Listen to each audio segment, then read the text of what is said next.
তোমাদেরকে যে বিষয়টি নিয়ে আলোচনা করবো সেটি হলো ডেবিট ক্রেডিট নির্ণয়। কি নির্ণয় বলো? ডেবিট এবং ক্রেডিট নির্ণয়ের ক্ষেত্রে আমরা কিভাবে ডেবিট নির্ণয় করবো, কিভাবে ক্রেডিট নির্ণয় করবো।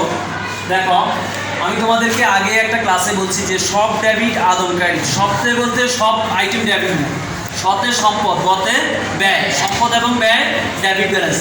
আর আদমতে সরেয়াতে আয়, গতে দায়, হতে মূলধন। আয় দায় মূলধন কোন ব্যালেন্স? Credit balance. তাহলে সম্পত্তি এবং ব্যয় হলো ডেবিট ব্যালেন্স, আয় দায় মূলধন কোন ব্যালেন্স? Credit balance. আমি এখানে অনেকগুলো আইটেম আনছি। দেখো, ক্রয় ক্রয় করলে ব্যয় হয়, তাহলে ক্রয় ডেবিট ব্যালেন্স। ক্রয় কি বলো? ডেবিট। ক্রয় ডেবিট।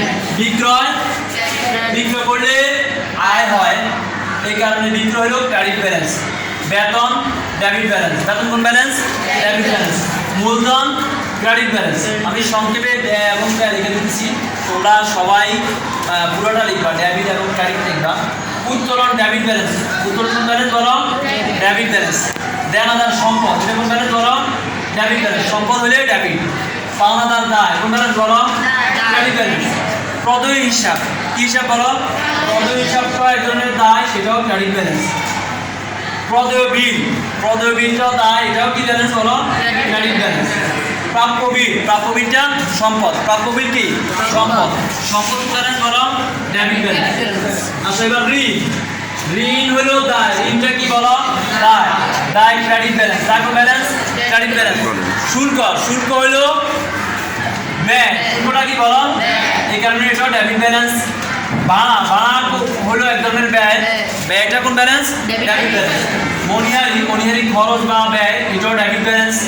অনাদায়ী দেনা, অর্থাৎ দেনাদারের কাছ থেকে যে টাকাটা পাওয়া যেতে পারে, নাও পারে, পাওয়া যাওয়ার ব্যাপারে সন্দেহ, সেটাকে বলা হয় অনাদায়ী দেনা। এটা এক ধরনের ব্যয়, এটাও ডেবিট ব্যালেন্স। কুঋণ সঞ্চিতি, কুঋণ সঞ্চিতি মনে রাখবা, অনাদায়ী দেনা সঞ্চিতি, অনাদায়ী পাওনা সঞ্চিতি, কুঋণ সঞ্চিতি একই কথা। এগুলো সবগুলো ক্রেডিট ব্যালেন্স। কোন ব্যালেন্স বলো? Credit balance. বার্তা, যদি শুধু বার্তা থাকে তাহলে আমরা মনে করবো সে বার্তাটা খরচ, এই বার্তাটা হলো ডেবিট ব্যালেন্স।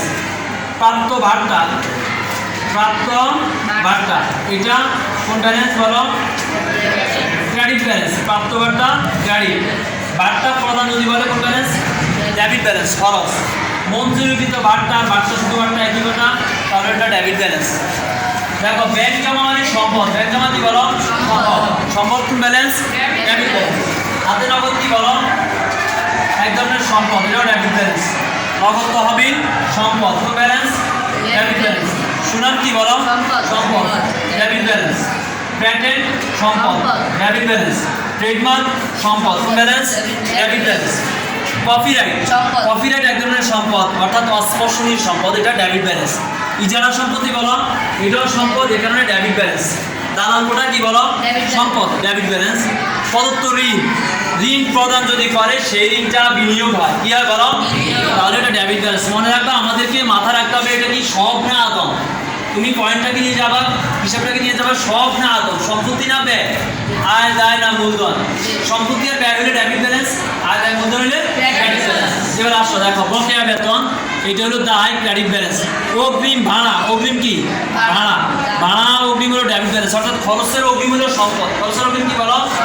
খরচের বকেয়া হলো দায়, এই কারণে ক্রেডিট ব্যালেন্স। সাধারণ সঞ্চিতি কোন ব্যালেন্স? Credit balance. কোন ব্যালেন্স বলো? বিলম্বিত বিজ্ঞাপন সম্পদ, ডেবিট ব্যালেন্স। অবলোপনটা এক ধরনের ব্যয়, ডেবিট ব্যালেন্স। অবচয় ব্যয়, ডেবিট ব্যালেন্স। আমি তোমাদেরকে বলছি অবচয় হলো স্থায়ী সম্পত্তি ব্যবহারজনিত কারণে মূল্য হ্রাস পাওয়াকে কি বলা হয়? অবচয় বলা হয়। এই কারণে এটা খরচ, এটা ব্যয়, ডেবিট ব্যালেন্স। বিদ্যুৎ বিল খরচ, ডেবিট ব্যালেন্স। জাহাজ বাড়ানোর খরচ, ডেবিট ব্যালেন্স। মজুরি, ডেবিট ব্যালেন্স। কারখানা খরচ, এটাও খরচ এক ধরনের, এটা কোন ব্যালেন্স? Debit balance. উৎপাদন ব্যয়, ডেবিট ব্যালেন্স। ডিজাইন, ডিজাইনটাও সম্পদ, এটা ডেবিট ব্যালেন্স। গন্তশর্ত, এটা এক ধরনের সম্পদ, ডেবিট ব্যালেন্স। লগ্নি, লগ্নি আর বিনিয়োগ এক কথা, বিনিয়োগের আরেক নাম হলো লগ্নি, কোন ব্যালেন্স বলো? Debit balance. বিনিয়োগ, বিনিয়োগে ডেবিট ব্যালেন্স। প্রদত্ত কমিশন মানে খরচ, প্রদত্ত কমিশন কি? খরচ, খরচ কোন ব্যালেন্স? Debit balance. কমিশন থাকলেও সেটা কমিশনটা খরচ হিসেবে ব্যবহার হলে ডেবিট ব্যালেন্স। ঋণপত্র, এটা এক ধরনের দায়, ক্রেডিট ব্যালেন্স। কোন ব্যালেন্স? এবার আসো, প্রারম্ভিক মজুত পণ্য, এটা ডেবিট ব্যালেন্স। চুরিজনিত ক্ষতি, এটা এক ধরনের ক্ষতি, যেহেতু ক্ষতিটাই ডেবিট ব্যালেন্স, ব্যয় ক্ষতি লোকসান হলো ডেবিট ব্যালেন্স।